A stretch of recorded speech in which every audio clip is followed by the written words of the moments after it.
নমস্কার বন্ধুরা, life easy আমিতে আপনাদের সবাইকে স্বাগত জানাই। আজ আমি আপনাদের সাথে ফুলকপি আলু ভাজার রেসিপি শেয়ার করব। ফুলকপি আলু ভাজা রেসিপিটা খুব সিম্পল হলেও এটা খেতে কিন্তু খুবই টেস্টি হয়। একবার হলেও এইভাবে বানিয়ে খাবেন, আশা করছি আপনাদের অনেক ভালো লাগবে। তো বন্ধুরা, দেরি না করে আজকে রেসিপি আমি শুরু করছি। ফুলকপি আলু ভাজার জন্য আমি এখানে ফুলকপিগুলো পাতলা পাতলা করে কেটে নিয়েছি, আর আলুগুলো কিন্তু একইভাবে লম্বা লম্বা করে কেটে নিয়েছি। রেসিপি তৈরি করার জন্য গ্যাসের উপর কড়াই বসিয়েছি। কড়াইয়ের মধ্যে নিয়ে নিয়েছি পরিমাণ মতো সরষের তেল। তেল গরম হতে এখানে আমি ফোড়ন দিয়ে দিলাম অল্প পরিমাণ গোটা জিরে আর অল্প পরিমাণে কালো সর্ষে। তো সর্ষে আর জিরেটা খুব ভালো মতো আমি নাড়াচাড়া করে ভেজে নেব। তবে ফোড়নটা পুড়িয়ে ফেলা যাবে না, অল্প সময় ধরে আমি ভেজে নিচ্ছি। যখন ফোড়ন থেকে খুব সুন্দর একটা গন্ধ বেরোতে শুরু করবে, তখন আমি এখানে দিয়ে দেবো রসুন আর লঙ্কা কুচি। এখানে আমি 10-12টার মতো রসুন কোয়া নিয়ে সেটাকে কুচিয়ে নিয়েছি। এবার সেইটা আমি তেলের মধ্যে দিয়ে ভেজে নেবো। তবে বেশিক্ষণ ভাজবো না, 1 থেকে 1.5 মিনিটের মতো ভেজে নেবো।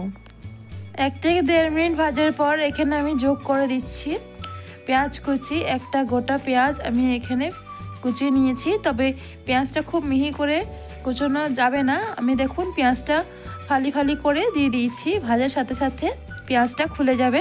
তো পেঁয়াজটা দেওয়ার পরও কিন্তু ওই 1 থেকে 1.5 মিনিটই ভাজবো, বেশি ভাজবো না।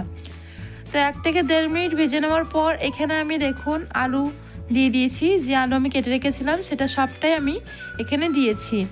তো আলুটা দিয়ে আমি গ্যাসের ফ্লেম মিডিয়াম করে 3 থেকে 4 মিনিটের জন্য ভেজে নেব। পেঁয়াজটাও কিন্তু আলুর সাথে সাথেও ভাজা হয়ে যাবে, তাই আগে থেকে পেঁয়াজটা খুব বেশি ভাজার দরকার নেই। আলুটা দেখুন ভাজা হয়ে গেছে। 3 থেকে 4 মিনিট পর আমি এখানে যে ফুলকপি কেটে রেখেছিলাম সেটা আমি এখানে যোগ করে দিচ্ছি। ফুলকপি দেওয়ার পর ফুলকপি আলু আরও 3-4 মিনিটের জন্য ভেজে নেব। বন্ধুরা, আজকের ভিডিওটা আপনাদের কেমন লাগছে অবশ্যই কিন্তু কমেন্ট করে জানাবেন। আর আমার ভিডিওটি ভালো লেগে থাকলে অবশ্যই কিন্তু লাইক করে দেবেন আর চ্যানেলটি সাবস্ক্রাইব করে রাখবেন এরকম নতুন নতুন রেসিপির ভিডিও পাওয়ার জন্য। বেশ কিছুক্ষণ নেড়েচেড়ে ভেজে নেওয়ার পর এখানে আমি অ্যাড করে দিচ্ছি পরিমাণ মতো নুন আর সামান্য পরিমাণে হলুদ গুঁড়ো। নুন আর হলুদ গুঁড়ো দিয়ে এটা আমি এখন 5-6 মিনিটের জন্য ভেজে নেব। তবে এটা আমি ঢাকা দিয়ে দিয়ে ভাজবো। তো ঢাকনা খুলে খুলে বেশ কিছুক্ষণ নাড়াচাড়া করে নিয়ে এটা আমি ভেজে নেব। ঢাকা দিয়ে দিয়ে 5-6 মিনিট ভাজার পর এখানে আমি সামান্য পরিমাণে জল দিয়ে দিচ্ছি। জলটা খুবই কিন্তু অল্প দিতে হবে, খুব বেশি জল দেওয়া যাবে না। তো জলটা দিয়ে আমি ঢাকা দিয়ে দিয়ে আরও 6-7 মিনিটের জন্য রান্না করে নেব। তো ফিরে এলাম 6-7 মিনিট পর। দেখুন ফুলকপি আলু খুব ভালো মতো সিদ্ধ হয়ে গেছে।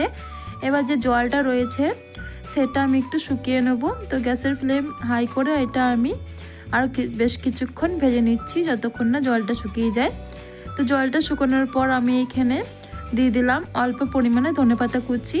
এখানে ধনেপাতা কুচির পরিমাণটা কিন্তু একটু বেশিই দিতে হবে, তবে কিন্তু ফুলকপি আলু ভাজাটা খেতে আরও ভালো লাগবে।